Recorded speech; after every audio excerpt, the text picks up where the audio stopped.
today. I'll introduce myself. My name is Rosemary Emmanuel Akoga, and I'll be the host for this closeout event. I am a 2025-year associate of the Network of Youth for Sustainable Initiative. Thank you all for being here today. Thank you all for joining from different locations to be here today. I welcome you. So now, please, before we begin, I would love for us to turn to our neighbors, next person sitting close to you, and just with a big smile tell the person, welcome to this closeout event. We're not smiling. Welcome, I welcome you all to this event. So before we get started, I would love for us to introduce ourselves and our organizations. Please pass the microphone.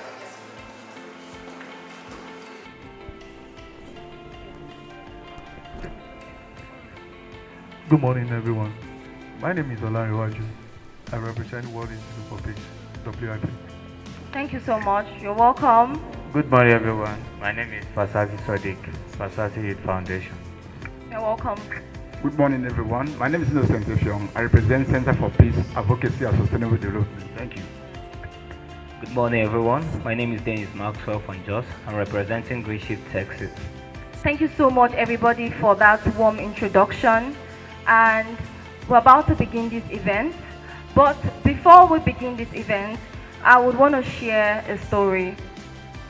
So last week, I was out of the house and it was around 12 p.m., 1.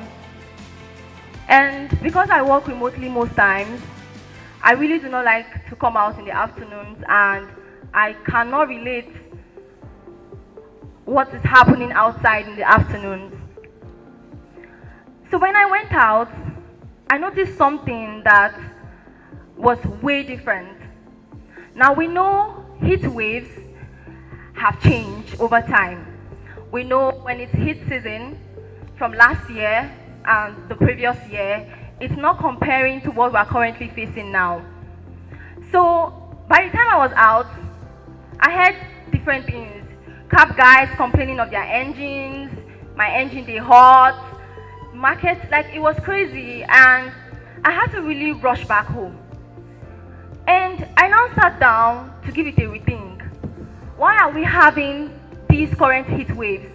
Why is the temperature so high that you can barely sleep at night? And for most of us in Abuja here, you would bear witness with me that for a week now, in some parts of Abuja, we've had issues of power. Now, you cannot sleep at night because it is so hot. And the problem is, if you go online, you hear it that it is so hot, but you cannot open your windows, you cannot open your doors because you're scared of somebody coming to steal something from your house. You hear stories of people stealing people's phones from their windows and all that. And what's bringing me to this story is, that same last week, I was in a cab and somebody was saying something. They were talking about climate action, climate change, and she was like, you know, concern me, like it is not affecting me. And in my head, I'm like, I think lots of persons do not know, or they don't know the effects of climate change in our societies. Now, it don't just affect our farmlands, it don't just affect food production, it affects even the little things that we think are not important. Now, from last year, we saw issues of flooding in different states in Nigeria. Key cities in Nigeria were affected by flooding. And due to this flooding, lots of people were displaced. Now, it might not have happened to anybody we know or our family members, but the issue of displacement in these communities were caused by climate change. Now, this flooding has left people homeless, it has left people displaced. Now, they don't even know the angle at which to pick up their life up again. So now, I want to say something as we begin this event today. Now, this project is not just about having conversations, but it is a movement towards create sustainable and stronger communities. It is important for us as change makers, as advocates, as climate change advocates, to push for policies and innovations that create sustainable and stronger communities for all of us. So next on the agenda is we'll have our welcome address by the founder. So next on the agenda is we'll have the welcome address by the founder and executive director of Network of Youth for Sustainable Initiatives. But before that comes on, I would like for us to acknowledge one of the representatives of the German embassy here in Nigeria, in person of Mr. Matthias Dold. Please, a round of applause for him. Thank you so much, sir, for coming. So next on, we will have the welcome address by the Chief Executive, Mr. Joshua Alade. Please, a round of applause as Good we watch morning, the video. distinguished guests, partners, and passionate change makers. It's a great honor to welcome you all to this milestone event as we celebrate the impact of the Empowering Youth Civil Societies to Build Stronger Communities in Nigeria project. Their success hinges on inclusion, on ensuring that young people who are both the most affected by climate change and the most innovative in finding solutions are actively involved in shaping these commitments. As you may be aware, February 2025 was the deadline for countries to submit a more ambitious NDC, popularly known as the NDC 3.0. For us as an organization, we believe that when young people are engaged in the design to execution, we see policies that are more responsive, solutions that are more sustainable, and communities that are more resilient. Through this project, we have witnessed firsthand how empowering youth-led civil society organizations can amplify climate action, from the creation of the local adaptation plan of action in 4 states, which is Kaduna, Enugu, Ondo, and Nasarawa, as well as recognizing youth-friendly climate innovation to build resilience when it comes to Nigeria's nationally determined contributions and our national adaptation plan. Today, as we celebrate these milestones, we'll be launching a case study of youth innovations that are contributing meaningfully to Nigeria's nationally determined contributions and Nigeria's national adaptation plan. Also, we will be providing seed funding of 5 million naira to 4 youth-led innovations. The reason why we are doing this is because we understand the importance of investing in young people. And when we do that, we make sure that the future is resilient and is also sustainable. Please, a round of applause for Mr. Joshua Alade, who is not here for that amazing speech. I think one thing he said that struck me was youth engagement isn't optional. So in every sphere of life, youth must take the lead. Youth must take action. And honestly, I thank all civil societies here today, all young change makers, all young advocates at the forefront of climate action in Nigeria. I celebrate you and I thank you for these incredible milestones we are celebrating here today. Please, a round of applause for yourselves. Thank you. So up next on the agenda, we're going to be listening to the opening remark by one of our partners, or the partners for this project, the representative of the German embassy here in Nigeria, Mr. Matthias Dold. Please hope I pronounced the name properly. Thank you so much, sir. Please.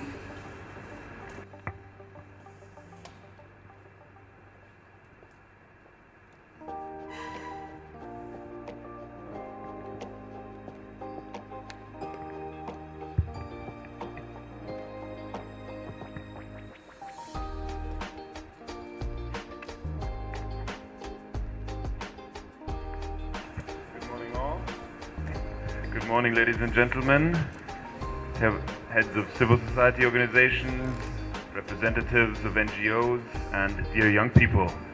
Ladies and gentlemen, I really feel at home here at Nigeria Youth SDGs because we've engaged so much and so positively already over the past year.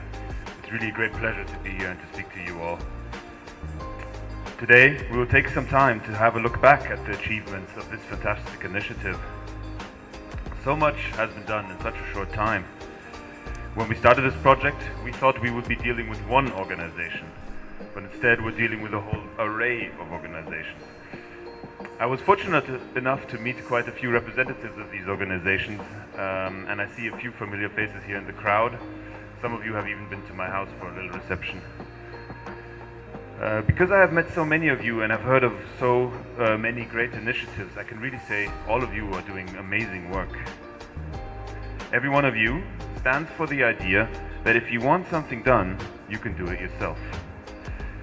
You all saw things in your immediate surroundings that needed improvement, and instead of expecting someone else to fix it, or instead of complaining, you went and did it yourself. I think that is absolutely admirable, because not only did you improve something in your community, but you proved to everyone that change is possible, that you can improve your own circumstances, that young people have agency. We can all learn from this attitude, I think, and I hope it will inspire others.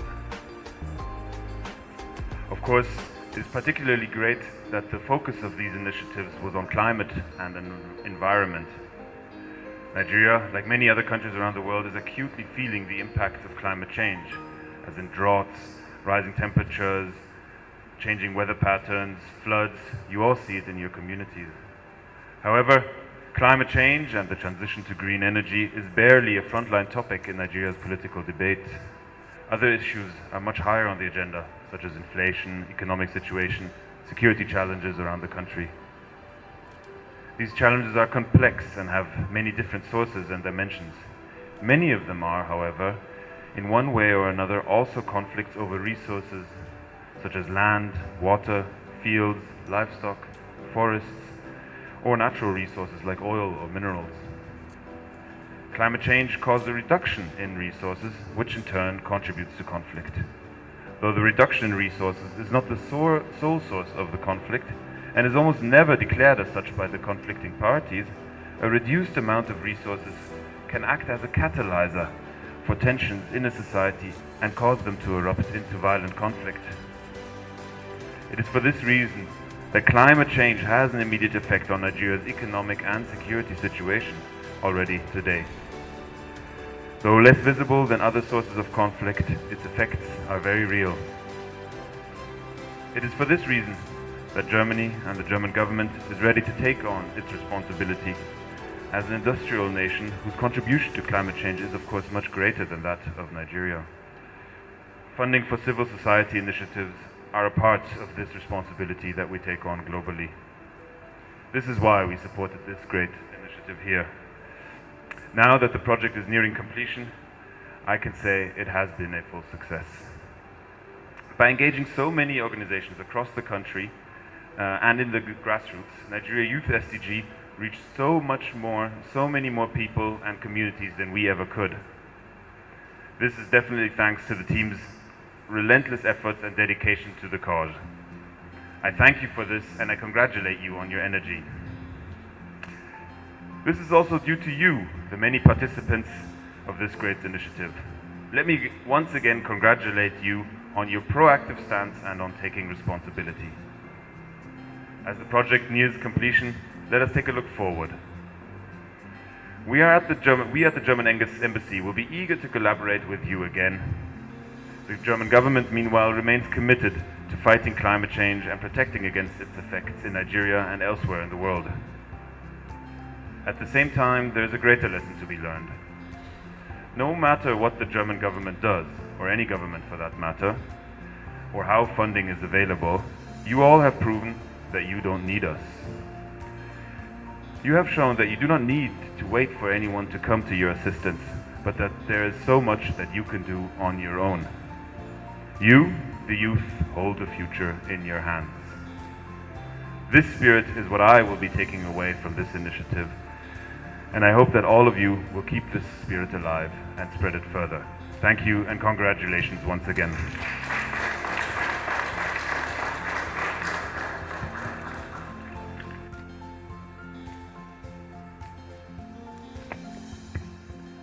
Please ladies and gentlemen, can we applaud him again? Because the German embassy, they actually funded this project, so our applause needs to be loud. Thank you so much, Mr. Matthias Dold, for that opening remark. And we're going to move straight into the next on the agenda. And before we proceed, we will be expecting the Senior Special Assistant to the Ministry of Youth on International Cooperation and Non-Governmental Organization, Mr. Marwan Umar Gwamba. So we're expecting him, he's on his way, and we will be seeing him soon. So now, next on the agenda is the project overview. We'll be hearing the project overview, the milestone, how we got here, and this would be anchored by the programs manager at NG Youth SDGs, Mrs. Opeyomi Ogundeji, our superwoman. Please, I would have Mrs. Ope come on stage to have her opening remarks. Mrs. Opeyomi is a passionate and results-driven development professional with over half a decade of experience in youth development, sustainability, climate action, and community building. She holds a master's degree in ecology and environmental biology with a PhD from the Premier University of Ibadan, Nigeria. As a programs officer at NG Youth SDGs, she coordinates impactful projects and partnership for youth participation. Please, a resounding applause for Ms. Opeyomi Ogundeji.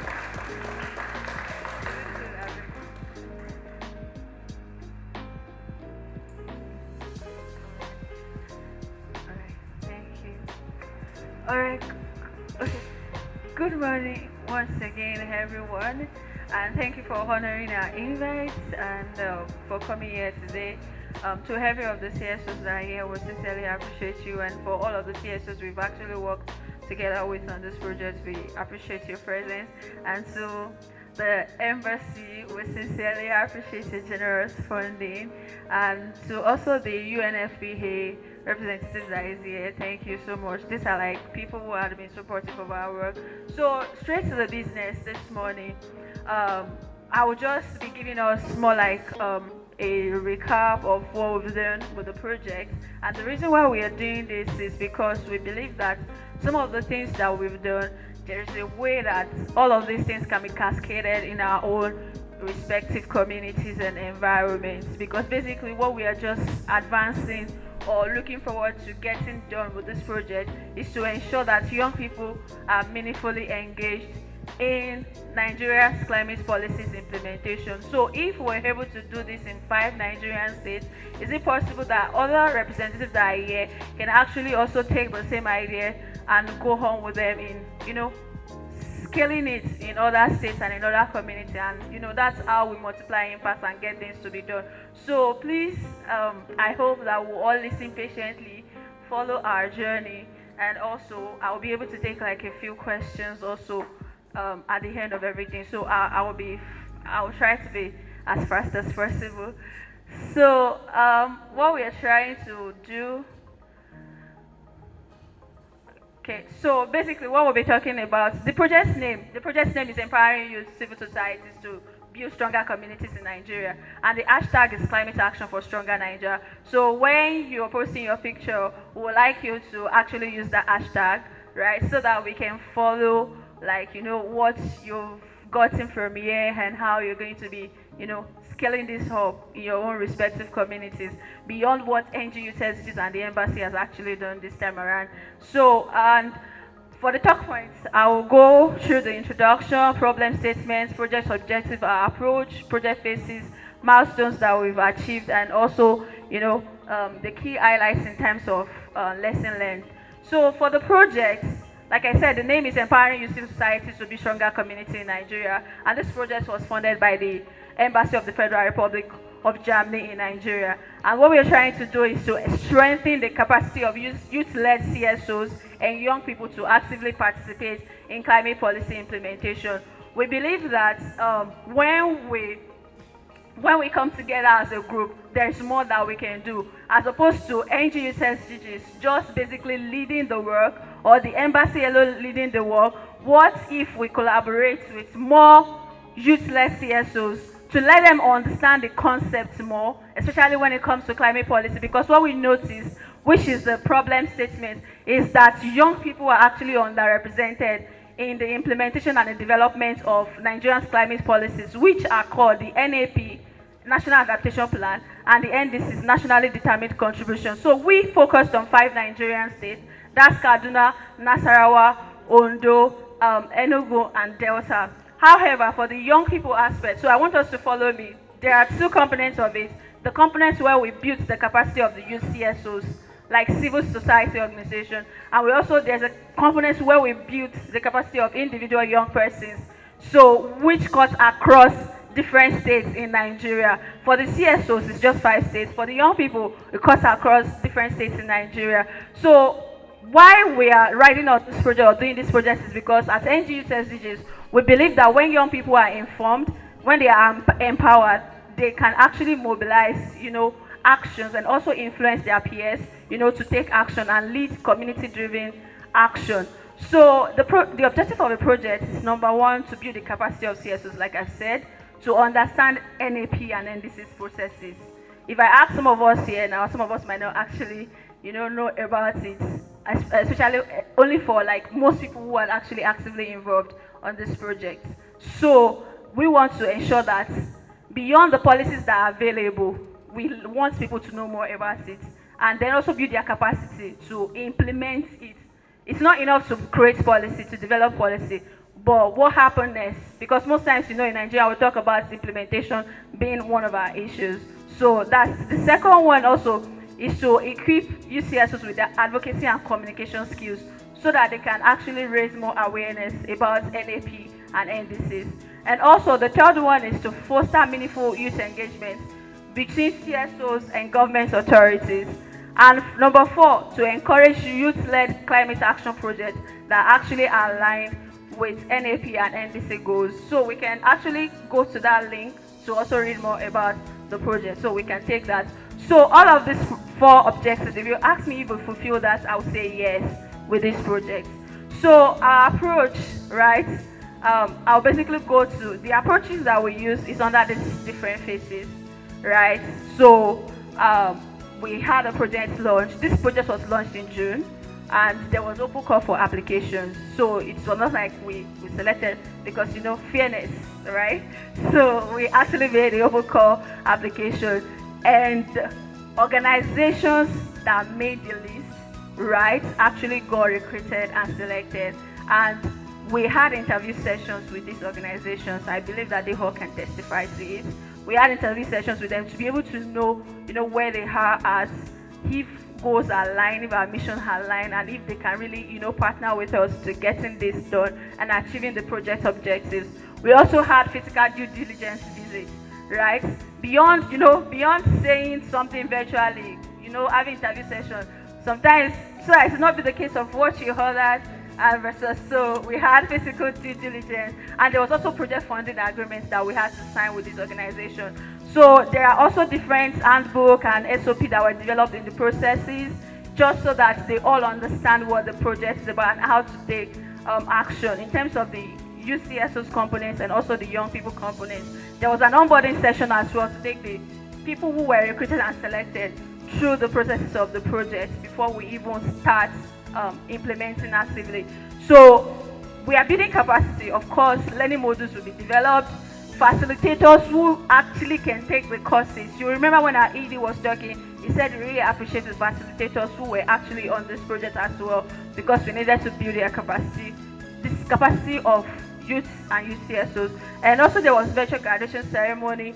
And one beautiful part of the project that I like is after the CSOs were trained, they had to conduct a step-down training to at least 10 organizations, like 10 civil society organizations in their states. So that was a step-down training session. And for the physical community dialogue, what we tried to do that was the first step in many of the steps, in the sense that there is a policy, it's a national policy, And that national policy might not be applicable to all of the states, even though it's like, it's an awesome document for everything. But we believe that when we're making policy, it should also be something that is, unique to people in that community. So we had to hold that physical community dialogues to collect the perspectives, because we were trying to decentralize climate policies in Nigeria, like meaning the action, like the implementation. So we have to organize physical community dialogues in these 5 Nigerian states, where people at the grassroots level, they share their experiences in terms of their vulnerability, climate risk, climate vulnerabilities and all, because we know that we'll need all of these inputs to develop a document which we call the Local Adaptation Plan of Action, which will now hand over to the government authorities in those states for implementation and for adoption and buy-in. Because what we're not saying with that is, this is a climate action policy that your people are saying that they will really want you to prioritize, right, based on what they are experiencing. Enugu, what Enugu reported as what their people were experiencing was different from what Ondo was communicating. And if you check the NAP and the NDC's documents, right, you will even see that one also is a different thing entirely. But at the state level, can we do something that relates to us, but still tying it to the national goal, right, which is the NAP and the NDC, because we are still bound by that. So that was that. And also our ED was able to participate at the COP29, right, collaborate with more stakeholders who are in the sector. We had the Nigeria Future Summit. I saw some of us who were here during the Nigeria Future Summit, basically, which was for us to define, Nigerians' climate priorities before COP29. There is a communique and a report for that, which actually spoke about what young people are saying should be prioritized in Nigeria when it comes to climate-related issues. It's on our website as well, so please check it. So, and the next one is also the development of a learning toolkit, which we developed basically to simplify NAP. When we started the capacity building session, most people said they've not heard about it before, they don't know it, they don't know how the whole thing comes by. Do you understand? And this is something that we want people to take action for. So we had to simplify it by taking, okay, how did all of these things, when people are making policy in Nigeria, how does, especially when it comes to climate policies, how did it come by? So we had to make a toolkit that simplifies all of these processes. And we also took insights from young people and UCSOs about that toolkit, that what do they think about it? Do they think it's actually, the usability, the engagement, and the significance is relevant to them at that level, for them to understand what Nigeria's climate policies are. And we got all of these insights, to even help us to know how to still keep using that toolkit in improving and raising awareness about Nigeria's climate policy. So there is the aspect of the judge sourcing, which has to come with the aspect of working with the young innovators. I said we work with youth civil society organizations and also young people. So there are young innovators, young people who have innovations that are geared towards advancing climate resilience, which is to promote NAP and NDCs, right? So these young innovators, they had to pitch for a seed funding. Some of them are here, and today we're looking forward to awarding them with their seed funding, especially for the top 4, to scale their work in advancing NAP and NDC. And today we are here for the closeout event. So I've actually, through the project phases, I've run down most of our milestones achieved. So in terms of, this is a picture showing an infographics showing, the organizations, the number of organizations we had, the focus area of the organization. We try to be as diverse and inclusive as possible. So there were organizations working with women, including that aspect of gender, the one for PWDs, meaning persons with disability, and so that every part of the community has a voice. So this is an infographic. So this is a picture for due diligence, right? And these are the names of the selected CSOs that we work with, right, on this project. And for the capacity building session, this is more like showing us the metrics, like what we had with them for the UCSOs, right? So beyond the 15 organizations that was selected, there are other team members also attended the capacity building session, and they actually rated it. So these were like our facilitators and the different topics we actually explored. So just for us to take a look at that. And also, so this is like the breakdown of the step down training. After we had taught the CSOs, you know, I told you that they conducted a step down training. So the step down training that they conducted, what we even told them is at least use CSOs, but they actually exceeded that. So you can see the breakdown of the number of CSOs that they trained. So can you please give them a round of applause? Like, because that's like 10 over 10. They went beyond that. So, and that made us to say that with this project, we've actually trained about 193 youth civil society organizations in Nigeria. And that is only within 5 Nigerian states. So please let's clap again. So now, this was what they said about the step down training. 75% of the CSOs, you know, said that they actually understand better, you know, environmental tools, and you know, they committed to developing a policy document for their states. And 29% of the recruited CSOs are focused with people with disabilities, because a gap we also notice is that people with disabilities are not actually included when it comes to climate issues. And the funny thing is, not even funny, the sad part is that climate crisis affects them differently. Have you seen when there is heat wave and someone with albinism, if there is heat wave, does it affect them the same way it affects someone with? It's not the same. When there is flooding, someone on a wheelchair and someone that has 2 legs, do they experience the same thing? So it was during, you know, having them in the room, that's when we know that, wow, because most times, and if you check our NAP and NDCs, you see some of these things that, you know, they are not like included, which our own project has actually sort of like brought to the forefront, that even when we are talking, having conversations, people with disabilities also should actually be considered. So because it's affect them differently. So this is the picture from the step down training from different organizations, and these are like some of the feedback that they gave, right, regarding the capacity building sessions that they had. So the virtual training for the young people was actually for a 4-week, right? It's a 4-week thing. You said, you know, I said we train CSOs, we also train young people. So what we noticed is that when we train the young people, Abuja actually had the highest number of participants. I'm surprised, but is it that you people are affected by climate change more? Or more young people here are interested in climate action, then followed by Gombe, then Kaduna and Lagos. Like they were the one that had the most number of young people who participated in the session.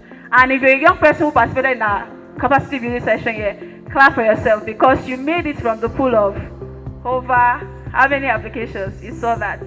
So please clap for yourself. If you're a young person that was in the capacity building session, please clap for yourself. If you were part of the capacity building session and you are here, please clap for yourself, because I saw some of you, right? So that means you made it to the pool.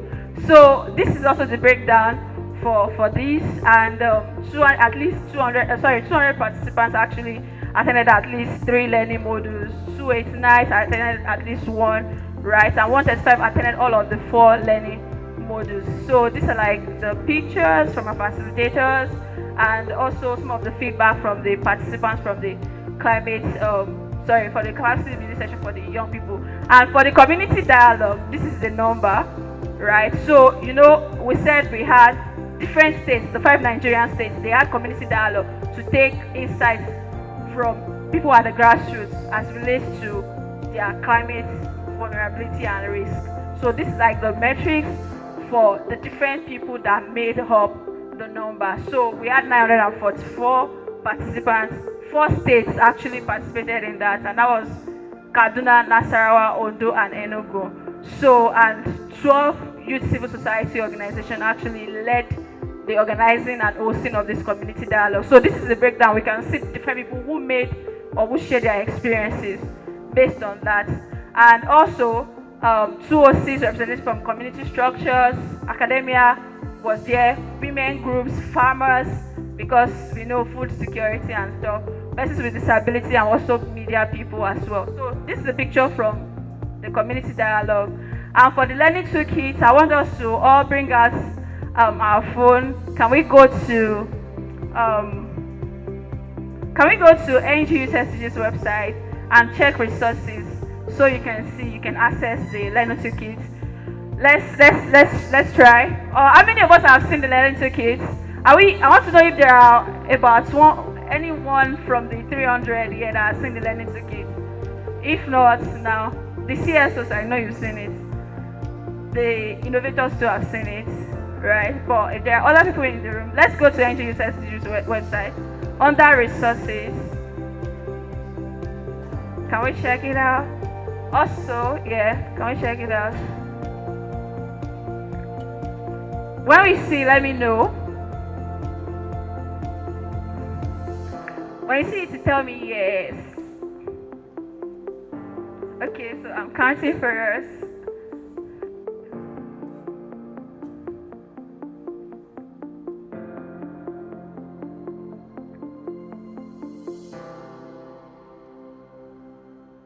When you see it, say yeah.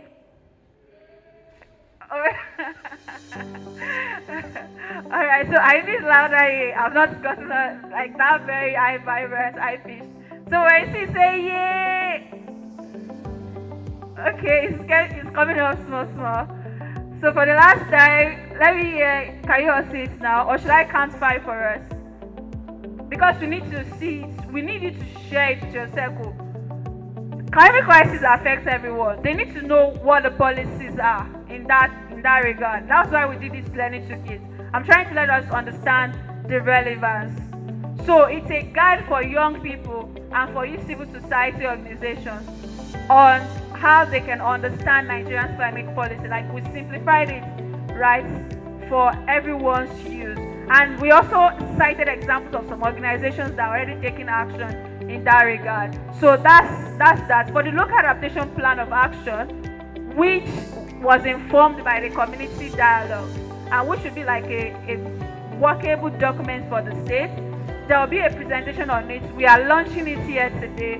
So representatives from each of the states will come and talk to us about what the findings are in this state, so that you will see what is happening in this state and what they have actually identified as something that is high priority. You might even be shocked about certain issues that are happening in other states, because you will just be like, oh wow, so this is even what is happening in this state and I didn't even know about it.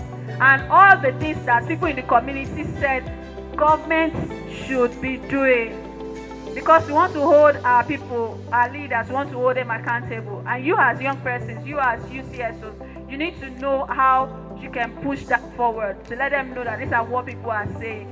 People's lives are involved in climate crisis. So later on, the CSOs will come and talk about the LAPA very well.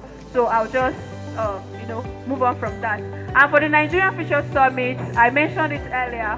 You can also check the same page. You will see the communique, you will see the report, and you will see some of the core things that we said Nigeria should be prioritizing, especially now that we had COP29 and even before COP29. So that's that. So before COP30, if you want to know whether the government has done something, please go back to that report and check that as our government or our people done something really about that thing. So it's some sort of resource for us to follow through on what is happening. And for the Sustainable Innovation Lab, we are providing 5 million naira seed funding for the youth innovators who had pitched, right? We actually onboarded and selected 12 innovators for this cohort. But we are hoping that the number increases as we get more resources for it. So they had capacity building sessions. They actually had peer-to-peer mentorship session, which, as innovators, they share their experiences, what is working in their own innovation, what other people can take, what other innovators that are actually their peers can make use of, right? And also they had a pitch session. They actually pitched to a panel of judges who are experts. And this year, we have the renewable energy. We had food and agriculture, agriculture and food security, and we also have circular economy. So innovators in the lab, they're actually working with innovation that are focused on those three. So, and today, we've announced the top 6, but today, we only have resources for top 4. So the first person will be getting 2 million naira, the second person will be getting 1.5 million naira, the third person will be getting 1 million naira, and the fourth person will be getting 500 naira. So please, let's thank the embassy. What happened? Sorry, 500,000 naira. Sorry, 500,000 naira. So 2 million naira, 1 million naira. Sorry, 1.5 million naira, 1 million naira, then 500,000 naira. Sorry, it looks like the first person was too. Yeah, so please let's clap for the embassy again. Because it's courtesy of them. It's courtesy of them. Let's thank them once again. So this top 4 will be going with that fund to scale their innovation in their focus area. So at the end of this project, we've actually started working on this. All of the learning resources from this project, we want to just put it there so that more people can get to see it. So that's what we are doing with our online resource hub. So for the learning session, you watch it. Maybe you didn't get the access. You didn't make it into the program. But beyond the program, all of the things that people who enjoy the program actually had access to, people also have access to it so that they can keep on learning, even beyond the project's life cycle. So these are the key highlights. This is the last part of the session for me. The first one is that for this project, we have actually empowered youth-led CSOs and young people with advocacy and communication skills to enhance their meaningful participation in climate policy implementation by strengthening their capacity. Each one of them is better actually equipped to raise awareness. I have Otima Amina here, I have Amushi here. I remember in the Future Summit, some of them shared that the learning session that helped them to kind of like define what they can focus their energy on when it comes to the climate action sector. For the CSOs, some of them said being in this part of the project had actually made them to become authority in their state, right? Because now, through the project, they were trying to look for governmental authorities to collaborate with, working more with people at the grass level. Now they are more known in their state. People now give them credibility for the work that they've been doing. It's basically because they participated in this project. And that is something good for us because that's what we look forward. We do not want the world to only know NGU testing. We also want the world to know other organizations who are driving action. And they said that this project has done that for them in their state. So we also appreciate the embassy, for giving us that opportunity to actually help other CSOs and young people to find themselves in that regard. And also the second highlight is that persons with disabilities are often marginalized in community discussions and decision-making processes. So through this project, we actually made intentional efforts to amplify their voices, to ensure that perspectives were incorporated, and that we heard whatever they are saying when it comes to climate adaptation strategies. So this gave this community of people a sense of belonging, that they also matter in the whole scheme of things. And the third one is communities like Enugu South. Climate action awareness was initially limited with minimal interest and participation. With the dedicated efforts of CSOs in Enugu, we appreciate them. In fact, yesterday, they said, Enugu CSOs, can you please stand up? Enugu CSOs, where are they? So can we please stand up? Please, let's clap for them. Yes, 2 days ago, right? They had a state climate action policy launch, and they said the good part of it is that what they did with the LAPA, some of the conversations that they had, I believe they'll share more later on, were actually put into that policy for the state, which has actually been passed on to the National Assembly. So we are happy about that. This project actually was also something that added to that. We are happy. Please, let's clap for them. Please, let's clap for them. So, and also, young people in that state are more interested in climate action policy now. So, and also, the last two things is for the SIL, the innovators also said that they were able to gain practical strategies because there was a learning session on legal compliance for innovators. Legal compliance for innovators. In the learning session, so many of them, they said, so as innovators, I didn't even know that I was supposed to safeguard my trademark, all of these things like this. They were, sometimes young people can be naive. for a capacity building session, and this program actually gave them access to understand that there are certain things that even if they want to disclose regarding their innovation, they need to be very, very, careful about it. They know how to protect themselves legally, and they even have access to experts who they can still reach out to later on. So, and lastly, is that the program for the SIL actually give them access to experienced facilitators and professionals that they can always connect with. The case study that we are launching, we have their story in it, which we are giving to the embassy and other relevant stakeholders who might want to fund them or even partner with them, which we believe is something very good. So, lastly, NGU SSGs is very happy to have been supported by the embassy to run this project, and everything we've achieved today is because of the flexible funding. I don't know if you've heard of flexible funding before. Has anybody heard flexible funding before? Like where your funder really, allows you, because they believe in your capacity to execute, sometimes you get some funding and for innovators here, your neck will be like this, but they actually said, we believe in you, your ability to build the capacity of others as an organization, and they allowed us to go on with that, giving us continuous support and even always showing up in most of our physical engagements and even the virtual engagements when we call on them. So if you want to connect with us as an organization, please do so, and thank you very much. So I said I was going to take 2 questions, so do we have any questions? That was a long ride since last year, June. Yeah. I don't know, I'm happy at the same time that yeah, we are wrapping it up. It's a journey. So I don't know, do we have any questions? 2, I can take 2 questions. And if there are no questions, maybe feedback, comments from the floor. Okay, so wait, was I speaking Spanish? I believe I spoke English. Does that mean we all understood the whole processes and everything? Is that what we are saying? Is that what we are saying? All right, thank you so much. I'll hand over to our MC. That was a lot actually, and thank you, Ms. Opeyemi, for walking us through the milestone from beginning till now, the closeout event. Please, I thank the whole team, the team involved, for putting this together, for the job so far, for the CSOs, the innovators. I thank you so much. And please, can we give a resounding round of applause for the team at Nigerian Youth for SDGs? Thank you so much. And also, thank you so much to the German Embassy for funding this project.